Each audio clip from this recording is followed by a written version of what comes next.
ये कहानी अपनी जिंदगी की समस्याओं से त्रस्त एक ऐसे व्यक्ति की है जो दिन भर भगवान से शिकायत करता रहा है।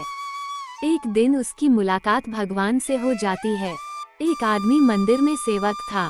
उसका काम मंदिर की साफ सफाई करना था। भक्तों और श्रद्धालुओं द्वारा दिए गए दान में से थोड़ा बहुत उसे मंदिर के पुजारी द्वारा दे दिया जाता। इसी से उसकी गुजर बसर चल रही थी। वो अपनी जिंदगी से बहुत परेशान और दुखी था। मंदिर में काम करते करते वह दिन भर अपनी जिंदगी को लेकर शिकायतें करता रहता। एक दिन शिकायत करते हुए वह भगवान से बोला, भगवान जी, आपकी जिंदगी कितनी आसान है। आपको बस एक जगह आराम से खड़े रहना होता है। मेरी जिंदगी को देखो, कितनी कठिन जिंदगी जी रहा हूँ मैं। दिन भर कड़ी मेहनत करता हूँ, तब कहीं 2 जून की रोटी नसीब हो पाती है। काश मेरी जिंदगी भी आपकी तरह होती। उसकी बात सुनकर भगवान बोले, तुम जैसा सोच रहे हो वैसा नहीं है। मेरी जगह रहना बिल्कुल आसान नहीं है। मुझे बहुत सारी चीजें देखनी पड़ती है, बहुत सी इस व्यवस्थाएं करनी पड़ती है। ये हर किसी के बस की बात नहीं है। भगवान जी, कैसी बात कर रहे हैं आप? आपका काम आसान ही तो है। आपकी तरह तो मैं भी दिन भर खड़े रह सकता हूँ। इसमें कौन सी बड़ी बात है? मंदिर का सेवक बोला, तुम नहीं कर पाओगे। इस काम में बहुत धैर्य की आवश्यकता पड़ती है। भगवान बोले, मैं जरूर कर पाऊंगा। आप मुझे एक दिन अपनी जिंदगी जीने दीजिए। आप जैसा बताएंगे मैं वैसा ही करूंगा। मंदिर का सेवक जिद करने लगा। उसकी जिद के आगे भगवान मान गए और बोले, ठीक है, आज पूरा दिन तुम जी मेरी जिंदगी जियो। मैं तुम्हारी जिंदगी जीता हूँ, लेकिन मेरी जिंदगी जीने के लिए तुम्हें कुछ शर्तें माननी होगी। मैं हर शर्त मानने को तैयार हूँ भगवान जी। सेवक बोला, ठीक है, तो ध्यान से सुनो। मंदिर में दिन भर बहुत से लोग आएंगे और तुमसे बहुत कुछ कहेंगे। कुछ शर्तें माननी होगी। मैं हर शर्त मानने को तैयार हूँ भगवान जी। सेवक बोला, ठीक है, तो ध्यान से सुनो। मंदिर में दिन भर बहुत से लोग आएंगे और तुमसे बहुत कुछ कहेंगे। कुछ तुम्हें अच्छा बोलेंगे तो कुछ बुरा। तुम्हें हर किसी की बात चुपचाप एक जगह मूर्ति की तरह खड़े रहकर धैर्य के साथ सुननी है और उन पर कोई प्रतिक्रिया नहीं देनी है। सेवक मान गया। भगवान और उसने अपनी जिंदगी एक दिन के लिए आपस में बदल ली। सेवक भगवान की जगह मूर्ति बनकर खड़ा हो गया। भगवान मंदिर की साफ सफाई का काम निपटाकर वहां से चले गए। कुछ समय बीतने के बाद मंदिर में एक धनी व्यापारी आया। भगवान से प्रार्थना करते हुए वह बोला, भगवान जी, मैं एक नई फैक्ट्री डाल रहा हूँ।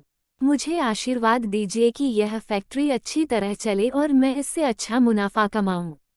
प्रार्थना करने के बाद वह प्रणाम करने के लिए नीचे झुका तो उसका बटुआ गिर गया।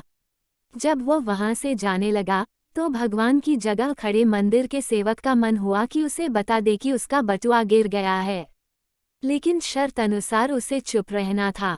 इसलिए वह कुछ नहीं बोला और खामोश खड़ा रहा। इसके तुरंत बाद एक गरीब आदमी वहां आया और वो भगवान से बोला, भगवान जी, बहुत गरीबी में जीवन काट रहा हूँ।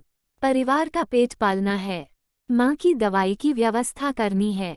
समझ नहीं पा रहा हूँ कि इतना सब कैसे करूँ। आज देखो, मेरे पास बस 1 रुपया है। इससे मैं क्या कर पाऊंगा? आप ही कुछ चमत्कार करो और मेरे लिए धन की व्यवस्था कर दो।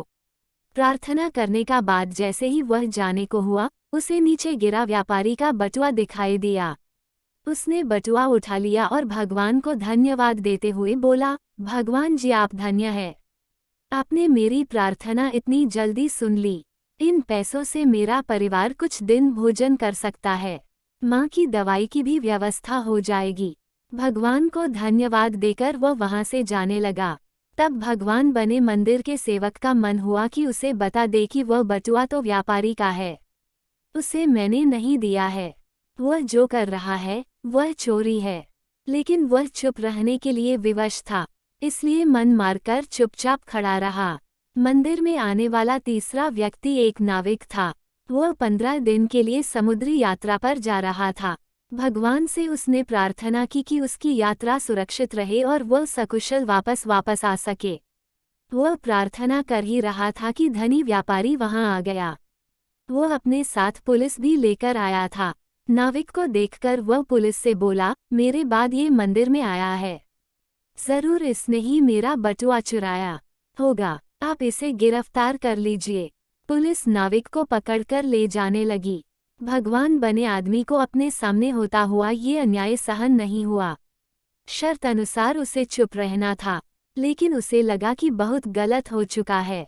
यदि अब मैं चुप रहा तो एक बेकसूर आदमी को व्यर्थ में ही सजा भुगतनी पड़ेगी। उसने अपनी चुप्पी तोड़ते हुए कहा, आप गलत व्यक्ति को पकड़कर ले जा रहे हैं।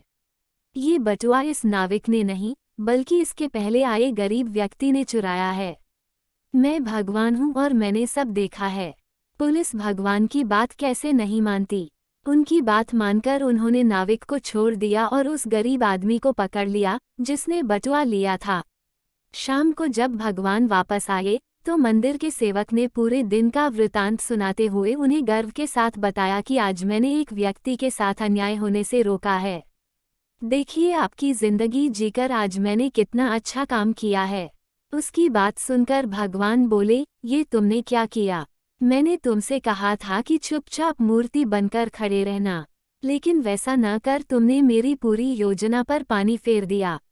उस धनी व्यापारी ने बुरे कर्मों द्वारा इतना धन कमाया है, यदि उसमें से कुछ पैसे गरीब आदमी को मिल जाते तो उसका भला हो जाता और व्यापारी के पाप भी कुछ कम हो जाते। जिस नाविक को तुमने समुद्री यात्रा पर भेज दिया है, अब वह जीवित वापस नहीं आ पाएगा। समुद्र में बहुत बड़ा तूफान आने वाला है। यदि वो कुछ दिन जेल में रहता तो कम से कम बच जाता। सेवक को ये सुनकर एहसास हुआ कि वह तो बस वही देख पा रहा था जो आंखों के सामने हो रहा था। उन सब के पीछे की वास्तविकता को वह देख ही नहीं पा रहा था। जबकि भगवान जीवन के हर पहलू पर विचार अपनी योजना बनाते हैं और लोगों के जीवन को चलाते हैं। इस कहानी से सीख मिलती है कि हम सब भी भगवान की योजनाओं को समझ नहीं पाते। जब हमारे साथ कुछ गलत हो रहा होता है या हमारे हिसाब से कुछ नहीं हो रहा होता है, तो अपना धैर्य खोकर हम भगवान को दोष देने लगते हैं। हम ये समझ नहीं पाते कि इन सब के पीछे भगवान की कोई न कोई योजना छुपी हुई होती है। ऐसे समय में हमें भगवान पर विश्वास रखकर धैर्य धारण करने की आवश्यकता है। इसलिए चिंता न करें। यदि आपकी मर्जी से कुछ नहीं हो रहा तो इसका अर्थ है कि वह भगवान की मर्जी से हो रहा है, और भले ही देर से ही सही, भगवान की मर्जी से सब अच्छा ही होता है।